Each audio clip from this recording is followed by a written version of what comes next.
Esses dias eu tava scrollando a minha home do YouTube e eu me deparei com esse vídeo aqui. A princípio eu fiquei meio assustado, porque, tipo, é um visualizer meio macabro de uma pessoa mascarada aparentemente ameaçando alguém. Só que a música era tão boa, era tão, tipo, dava uma energia tão legal, que eu decidi dar uma olhada no canal deles e eu descobri que não era só um visualizer, eram 8. E aparentemente eles contavam uma lore meio macabra e talvez até meio profunda. E hoje eu vou falar pra vocês sobre a The Skip.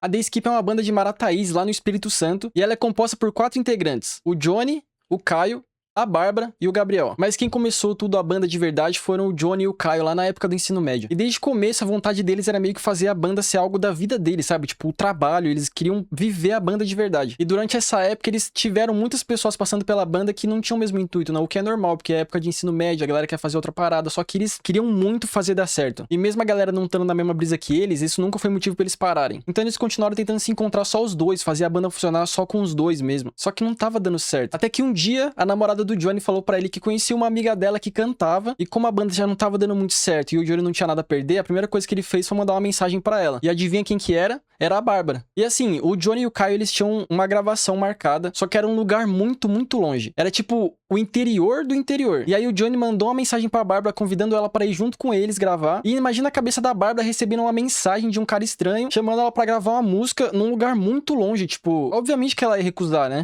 né?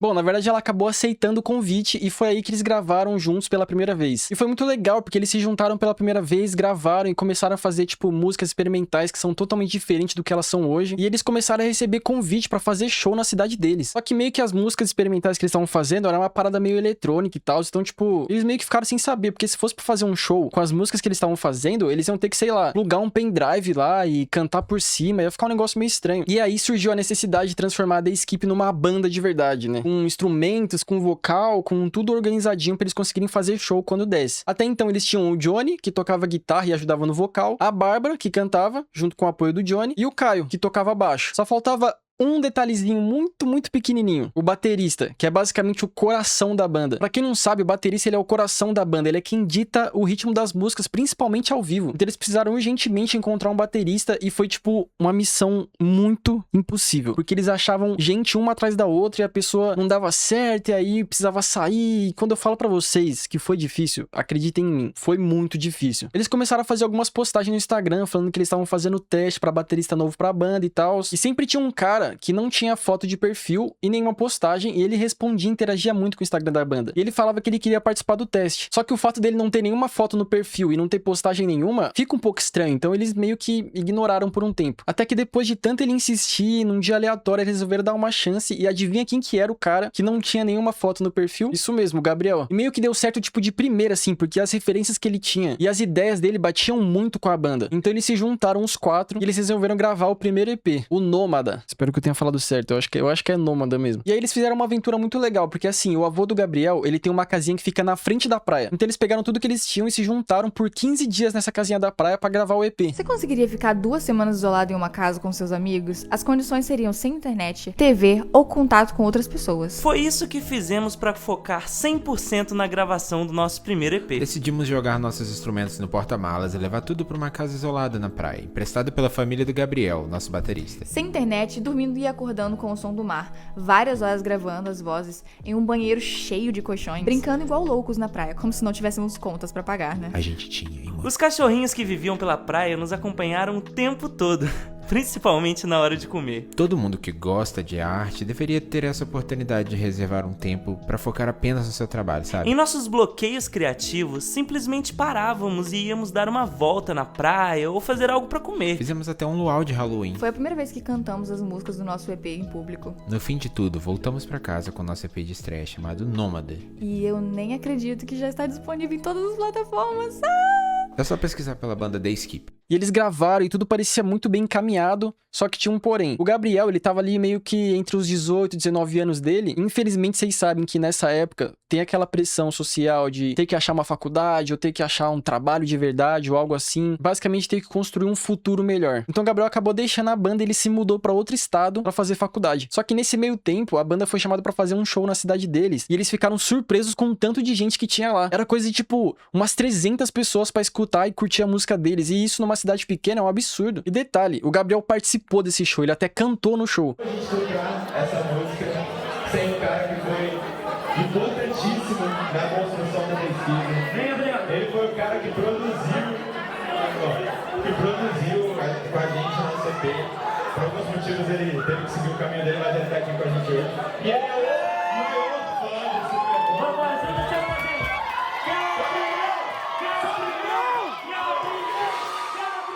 E participar desse show foi uma parada que internalizou no Gabriel. Porque, tipo assim, imagina você ter um sonho e aí você tem uma experiência de ver o seu sonho dando certo, sabe? De você visualizar você fazendo aquilo que você quer e, tipo... Sabe essa sensação mágica? Então o tempo passou, o Gabriel voltou pra onde ele tava estudando e por ironia do destino, enquanto ele tava nesse outro estado estudando, ele foi picado por uma abelha, que inclusive nômada é uma espécie de uma abelha, que é o EP que eles gravaram. E tipo assim, beleza, podia ser algo normal, né? Ser picado por uma abelha. Se não fosse pelo fato do Gabriel ser extremamente alérgico a abelhas. E ele meio que tava sem antialérgico nenhum, então ele começou a passar muito mal, ele começou a ficar muito ansioso, começou a passar muito mal. E no fim das contas deu tudo certo, ele conseguiu melhorar, mas depois disso ele começou a se questionar de uma coisa só. E se ele tivesse morrido naquele dia? O que ele teria feito até aquele momento, tá ligado? Tipo, e se ele não tivesse largado a banda? Será que ele realmente tava satisfeito com o que ele tava fazendo? E foi aí que ele resolveu trancar a faculdade, largar tudo de novo e decidir o melhor futuro pra ele, que era voltar pra banda. E agora, muito mais do que só o baterista da banda, ele voltou como produtor, então ele voltou assinando tudo que a banda tá fazendo hoje em dia. Então ele se tornou o baterista e o produtor responsável pela banda, que hoje é a The Skip que vocês conhecem. E é muito louco pensar nessa história toda, sabe? Tipo, do Johnny e do Kai não terem desistido na época do ensino médio, da Bárbara aceitar um convite muito incomum, assim, do Gabriel ter sido picado por uma abelha. E eu fui atrás do Johnny pra perguntar pra ele qual que era o significado da logo da banda. E pra saber um pouco mais da história da banda também. E a ideia é basicamente que o crânio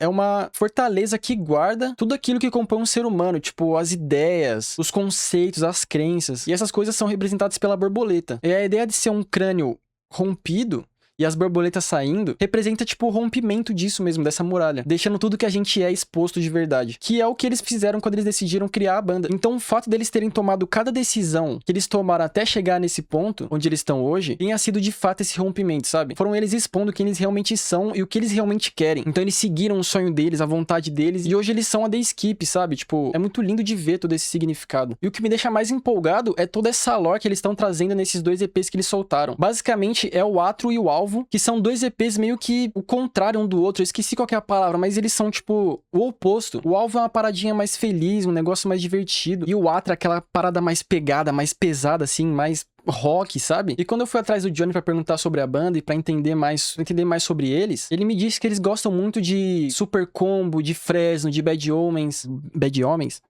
os Homens Maus, de Sleep Token, de 21 Pilots, de Muse, sabe? Tipo uma parada mais metal, mais rock. E quando você escuta as músicas, eu sinto muito essa semelhança com Super Combo mesmo, e eu acho muito divertido. Então se você gosta desse tipo de música, você vai adorar a banda. E assistindo os visualizers, parece uma história que a princípio eu entendi como se fosse uma história de amor e de superação. Nos visualizers do Alvo, é sempre eles se preparando pra um piquenique, ou indo atrás de alguém, ou de algo. E no do Atro, eles falam como, tipo, como deu tudo errado, e tem a questão do cemitério, que eu tenho uma teoria de que os cemitérios são onde eles enterraram todos os amores deles. Eu não sei se tem a ver com amor de fato, mas tem algo. Eu quero saber o que vocês acham dos visualizers. Assiste e deixa aí nos comentários a teoria de vocês, e dependendo, eu faço um outro vídeo só analisando toda a lore deles, e a gente chega a alguma conclusão. E posso falar uma coisa pra vocês? Aguardem os próximos trabalhos da banda, porque eles vão amarrar tudo isso que eles estão fazendo e vai ser algo muito legal de acompanhar.